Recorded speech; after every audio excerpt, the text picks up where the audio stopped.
Book Tart, and I'm here with PJ Schnyder and itsOrD.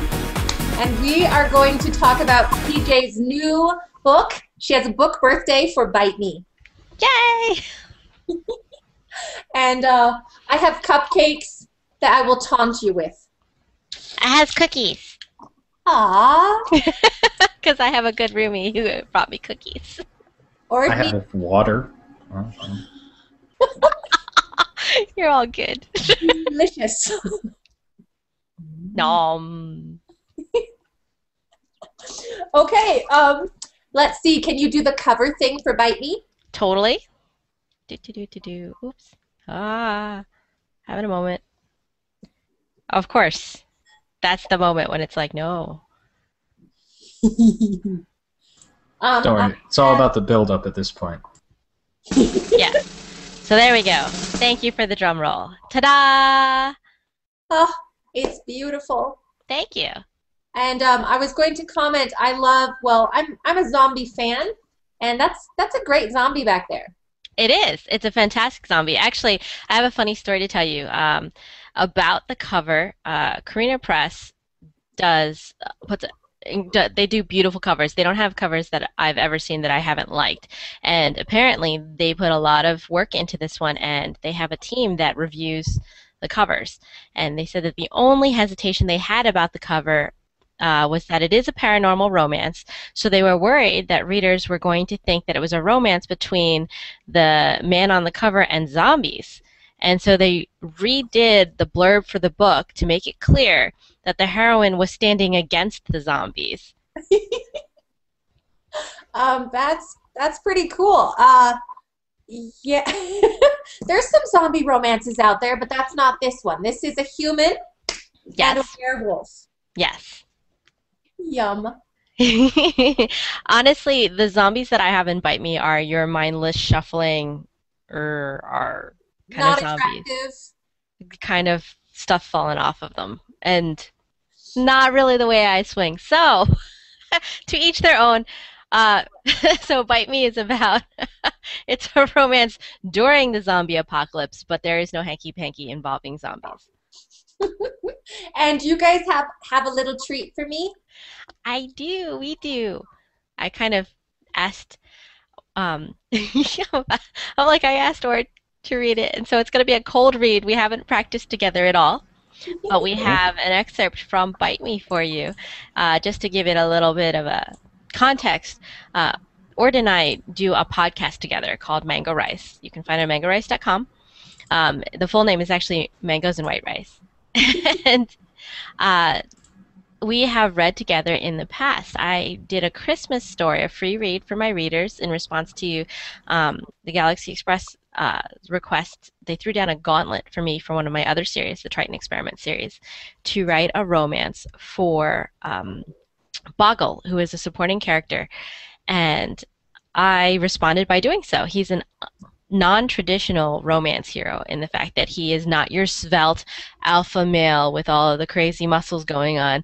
No, he is a super sweet, loyal friend. And I decided to write a romance for Boggle, and then itsOrD was nice enough to help me, and we did a podcast full reading of the entire short story available from my website. And so this is the second time we'll be reading together. It's for free, by the way. Yes, it is for free. So you can go look it up. But this is the second time we'll be reading together. So please forgive any mess ups, screw ups, or other types of audible shenanigans. But I did pick a saucy spot. So he's already given me dirty looks for that. And you're going first, so go ahead. Okay. I have to bring it back up again. We got distracted. Unless you just want me to do it in a female voice. We could switch. I could do the female part and do the male part. No, that's okay. No. Okay, so this is an excerpt from Bite Me. Ready? Set? Ready. Go! Yay! Okay. Her try at a funny fell flat. Somehow, she couldn't even fake a small smile. You shouldn't be here by yourself. Seth frowned. As handsome as the man was, she liked him better when he smiled, though it appeared he didn't smile often. His face seemed to find its way to a frown too easily. Surprise sparked in his eyes when his smile found its way across his lips. I'm not alone, per se. Isn't that me? Oh, sorry. No, that's me. Sorry. He snarled then. Startled, she added quickly, "There's another squatter family or two up there in different apartments. One family has a pair of little kids. They don't come down here, but they make do up there and don't bring any harm to anyone." As quickly as the fierce anger flared up, it faded away. She watched his eyes turn back from gold to brilliant blue, fascinated. What are you looking at? He still sounded angry. What had you so riled up? She tossed a question right back in return. She hadn't expected him to step closer. So close she had to sit up straight and tilt her head back to maintain eye contact.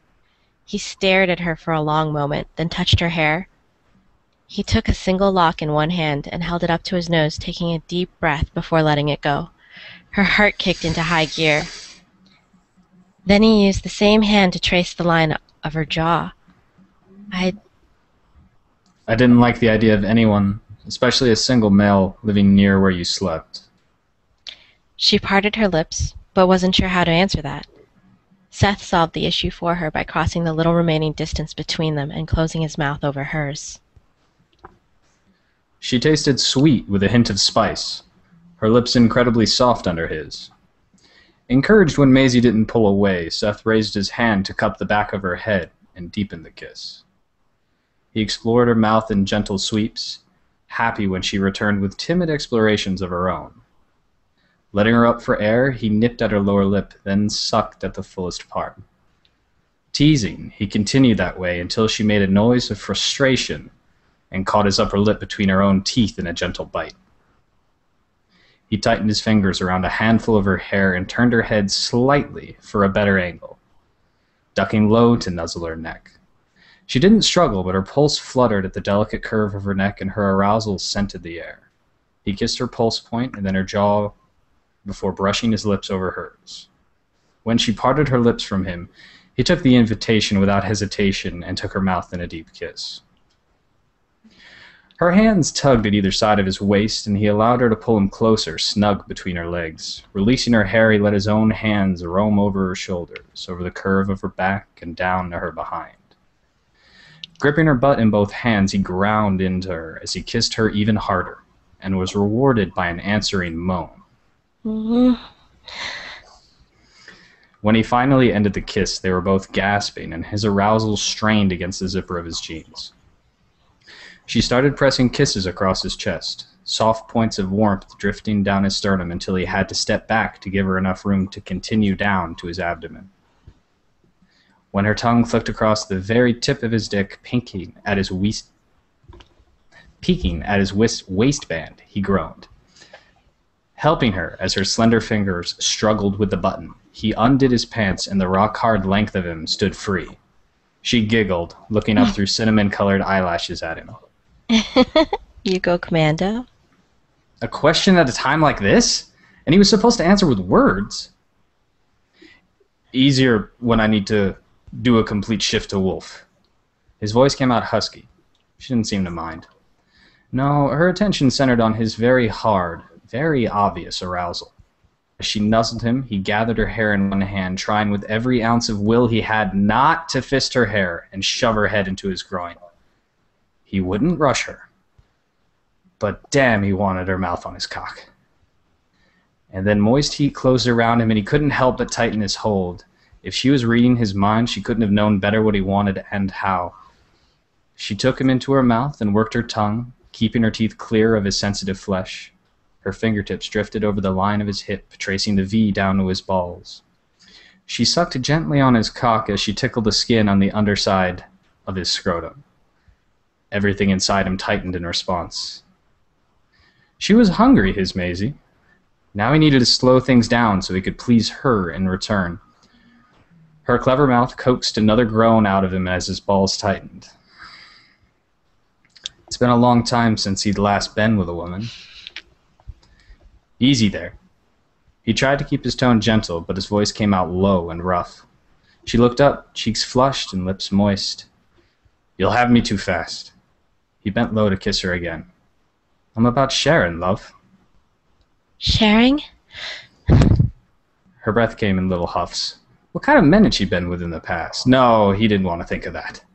Still, the thought washed through his desire and cleared his head. Looking around at the cold room, the steel treatment counters and sterilization equipment, he stilled her hands by pressing them against his waist. This is not the place to keep going where we were headed. She deserved better. What? He took her mouth again and then put every ounce of persuasion he had behind his next words.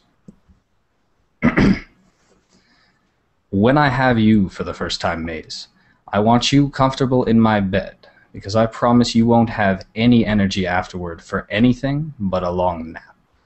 Ooh. Her eyes narrowed. I don't know whether to be miffed or pleased. Seth didn't blame her. He'd be paying for his virtue later as well. Hopefully he'll choose the latter. He paused, then gave her a grin. "I can promise I'll more than make it up to you." Ooh. Oh, good job. Oh, yum. You notice how I gave him the longer section to read?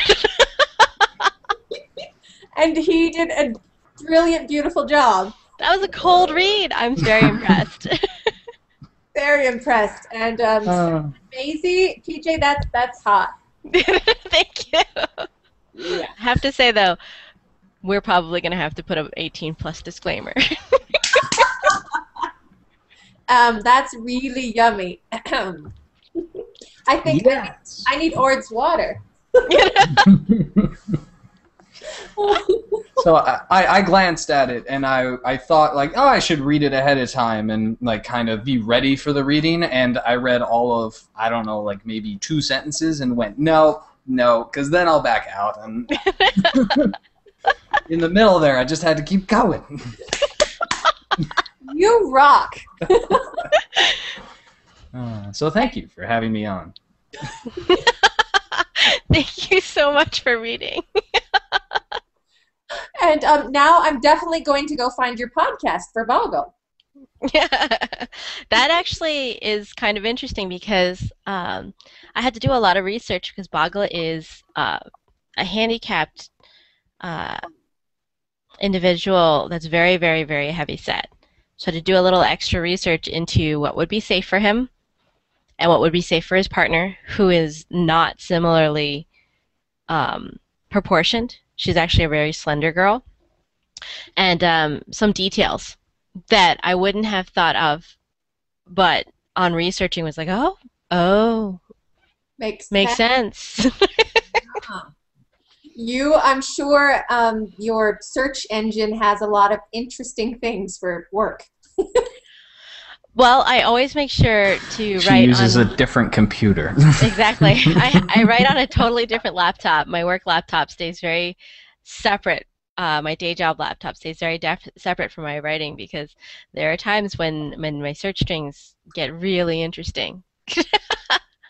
I can imagine that one that you mentioned, and then the zombies and different werewolves and paranormal stuff, and yeah.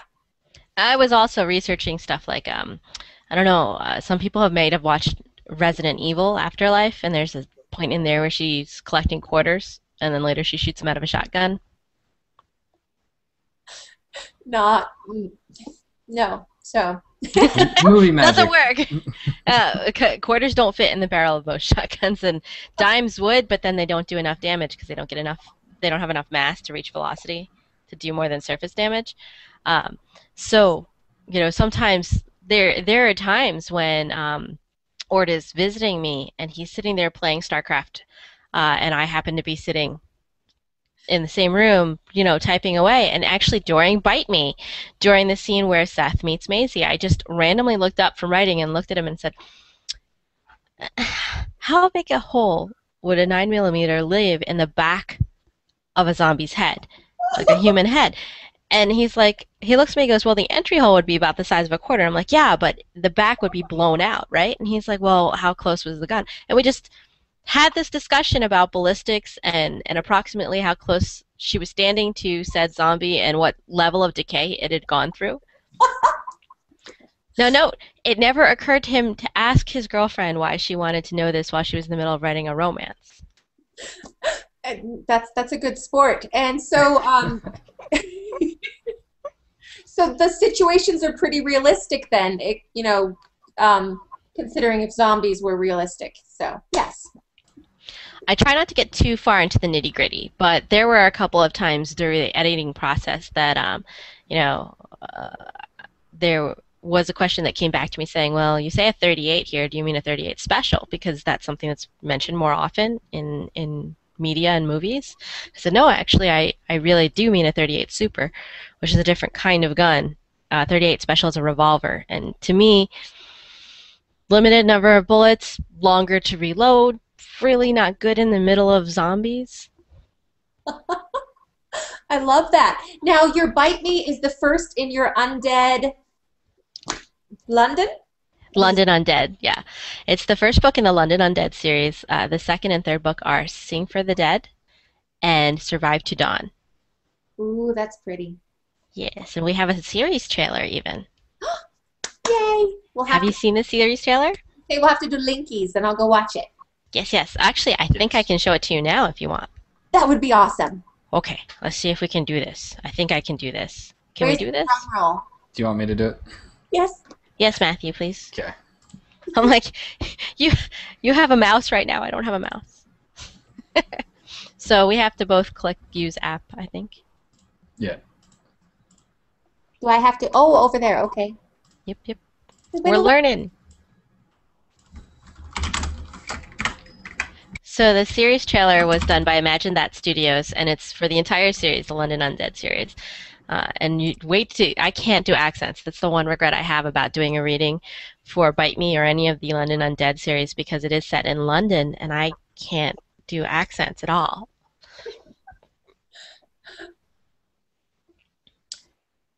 So you've plotted out your whole world. That's cool.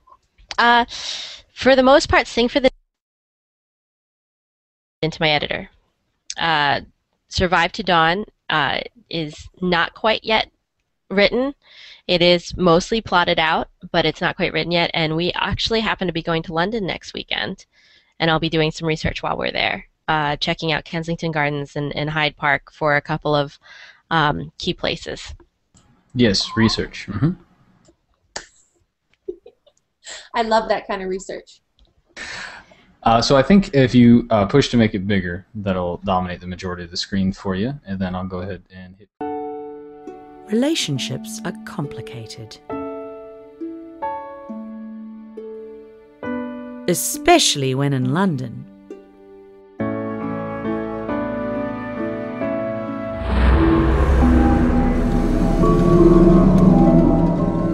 During the zombie apocalypse.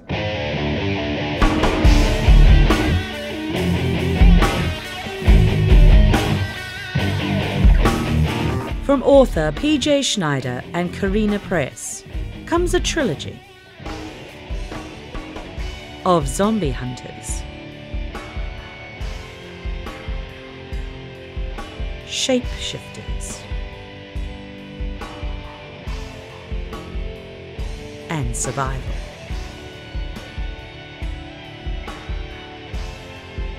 Love is hard.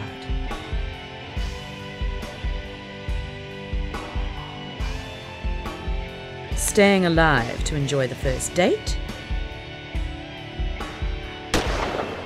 That's a real undertaking. PJ Schnyder's The London Undead series. No, that's perfect. I'll have to link it on my post too. I'm glad you like it. Whoop, whoop. Okay, so yeah, we're turning back off. Pretty cool. And just to give the shout out, that was designed by Imagine That Studios. Yes, it was. They were pretty awesome about it. And you can hit the little X on the left-hand side, and that'll get rid of the YouTube player. I believe I did. Normal. I did already. Back to normal. Yay! As normal as we can ever be. This is true. Ah. Oh my goodness. So, hun, so this book comes out on the 24th, which It will does. be, and then what do you have next? Oh my goodness. Okay, so Bite Me comes out on Monday, June 24th. Sing for the Dead comes out in November. I don't have an exact date yet. And Survive to Dawn comes out, I believe, in March of 2014. So there's kind of about a 6-month spread in between the release of each book. I appreciate that so much when authors can do that. I know you're writing like crazy, but as a reader, it helps to know that it's not forever. Yeah. No, the release dates are already set. I have my deadlines. Sometimes you'll see me on Twitter saying I have deadlines. And we take them very, very seriously. All of us do. I was actually on IM chat with Karina Cooper earlier this evening, and we were yelling at each other to go work. And where can readers find you? Not stalker-ish, but what events will you be at soon? You know what? I love meeting my readers, and I love meeting new readers too. So I'm okay with the stalker-ish, but don't catch me by too surprise because I kind of react violently to that. So at your own risk. I will be at. She does. I will be at RWA National in Atlanta in July. I am also going to be at Otakon in Baltimore, which is an anime convention of 30,000, 32,000 people. And what will you be doing there? I have an annual panel apparently. I'm always surprised when they pick the panel, but it's called Ladies' Choice: A Girl's Guide to Hentai. Ooh. And if you're familiar with anime, you know what hentai is. Hentai is X-rated. And so what I do is I get together with author Stephanie Burke, and the two of us show some of our favorite clips of hentai. But the thing about it that's interesting about our panel specifically is it's ladies' choice. Too often, as I was back in college watching fan subs, or I was friends with a bunch of fan sub groups where the raw video came in on a VHS tape, and then they would go ahead and sub it themselves. And they always tried to show me these crazy things with tentacles everywhere for shock value. So Orotsuki Doji was one of the first things I ever saw. Right? And it's very harsh on women. There's only one girl in that entire series that doesn't explode from the demon's ejaculation. And, a lot of times that's how a girl is introduced to hentai. But there's so much out there to choose from. Like, that might be your thing, and hey, cool. But if it's not, and if you like things that are a little bit more empowering for women, there's a lot of hentai out there where the storylines are super cute and super warm, and they leave a warm spot in your heart, especially the yaoi. The yaoi tends to be much more sensitive. And there's a lot of X-rated hentai that I watch that is usually about the girls choosing. Like, there's this really cute one called Love Selection where 3 girls realize that they're the only virgins left in the class. So they have the guys all stay after school and line up in front of each one of them, and then from the guys that are interested in them, they choose which one they want to lose their virginity to. So they take things into their own hands. It's empowering, and yes, it's about choice. Exactly. And trust me, the girls choose. And there's another one that's really super cute where it's a teenage boy and girl kind of exploring themselves and making out in the room and stuff. And what you realize is that he finishes and she's still going. And then a couple seconds later, you realize she's got a vibrator. So the entire series is about him trying to figure out if she likes him better or if she likes the vibrator better. And he has like these insecurity issues because he can't go as long or as steadily as a vibrator. And he like gets into these head game issues because he's not sure if she likes him better than the vibrator. So this is Women's Choice panel at which con? It's at Otakon. It's called Ladies' Choice: Girls' Guide to Hentai. It's usually really late at night. We had about 500 people attend last year, and between 500 and 700 the year before. Kind of what ends up happening is people come in, and then like the back rows, people kind of wander in and out because it's really late at night. And you know, it's definitely a breaking the fourth wall kind of panel. I have highlights clips of both panels, both years on my YouTube channel, and you can tell that like Steph Burke and I tend to run into the crowd. If you volunteer to answer a question, you end up with one of us in your lab. Steph started it. I love Steph. I met her a few years ago at RT, and she does amazing costumes. I met her in Florida. Yes. She's awesome. She occasionally likes to dress me up in costume. She calls me her fluffy puppy bunny. And she likes to dress me up in costumes at PhilCon for the masquerade there if I can make it. But she does awesome costumes. Oh, and I've seen some of her costumes. Speaking of costumes, we are a bit dressed up. We are. I'm the Book Tart, and I'm all pin-uppy, not all the time, but I love to get pin-uppy. So, I don't know, can you back up from your camera a bit? I can. A little bit. Beautiful dress. I so want your dress. Oh, it's a good twirly dress, too. Yes, I can't twirl, though, because I have the wire from my headset. Yeah, please don't, then. It's gorgeous, and that is from pinupgirl.com. Yes, Pinup Girl. I think it's actually pinupgirlclothing.com. Maybe pinupgirl.com, or if you run a Google search, you'll find it. Oh, look at you! I love it. And mine's a Betty Page dress, and I can twirl. And you have crinoline under there. I do, and bare feet. I had shoes on, but I kicked them off. And mine is a shirt from like 6 years ago. Yeah, that I wore to work. Oh yeah. Woohoo! Oh yeah. And of course, because I'm now on a chat, shorts. Can't see. Oh my goodness, that was really white. No, I'm sorry. Yeah, it is. I'm sorry, that was very, very inappropriate. He lives in Arizona. I just expect him to have a tan. I don't want to go outside in this. This is 113 today. I was going to say, too hot. It sounds like good nap weather. Yes, you would nap all day. So thank you so much for doing this with me. And for your next book, I will be more practiced at this. We will definitely have good times. All right. Thank you, guys. Thank you so much for your patience. Thanks for having me. Mwah. No pun intended. Maybe. On that note, end broadcast.